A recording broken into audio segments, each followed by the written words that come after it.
আসসালামু আলাইকুম, কেমন আছেন আপনি? ওয়ালাইকুম আসসালাম। আপনি ভালো আছেন? জি আমি ভালো আছি, আপনি ভালো আছেন? জি আলহামদুলিল্লাহ, আমি ভালো আছি। ভাইজান, আপনাদের কিন্তু এই পাঞ্জাবি পায়জামা টুপি অনেক সুন্দর লাগতেছে এগুলা পিন্ধাতে। আলহামদুলিল্লাহ, দোয়া করবেন। শুনুন, আজান দিয়েছে, গেটে তালা লাগিয়ে মসজিদে আসুন নামাজ পড়তে। আরেকটা কথা মনে রাখবেন, আজকে থেকে নামাজ মিস করা যাবে না, ঠিক আছে? আপনি তাহলে আসুন, আমি এগোচ্ছি। হ্যাঁ, আসসালামু আলাইকুম। ওয়ালাইকুম আসসালাম।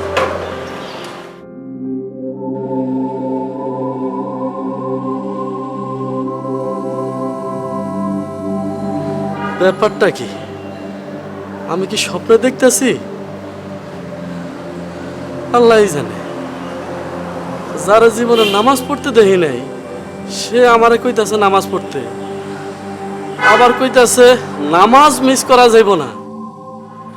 আল্লাহ গো, ও আল্লাহ, তুমি আমাদেরকে হেদায়েত করো। আল্লাহ আমাদেরকে হেদায়েত করো। আল্লাহুম্মা আমিন।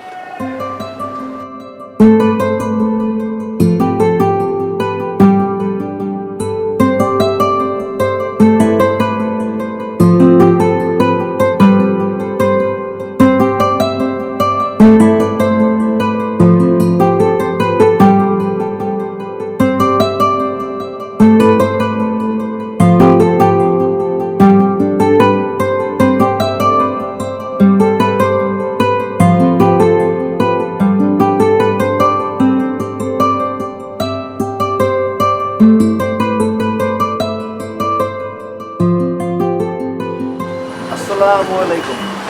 ওয়ালাইকুম আসসালাম। কিরে দোস্ত, পাঞ্জাবি পিন্দে আর টুপি পইরা কই যাস? আজান দিয়েছে, মসজিদে যাই নামাজ আদায় করতে।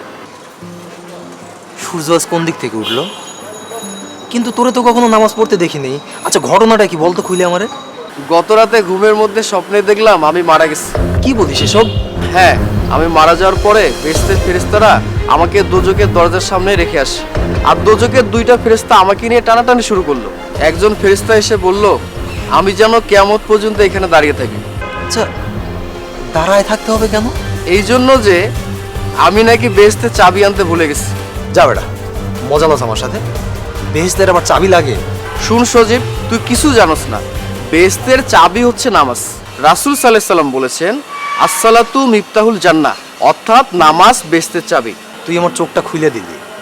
আজ থেকে আমিও 5 ওয়াক্ত নামাজ পড়বো বন্ধু। আলহামদুলিল্লাহ, আল্লাহ আমাদের সবাইকে দৈনিক 5 ওয়াক্ত নামাজ পড়ার তৌফিক দান করুক। আমিন।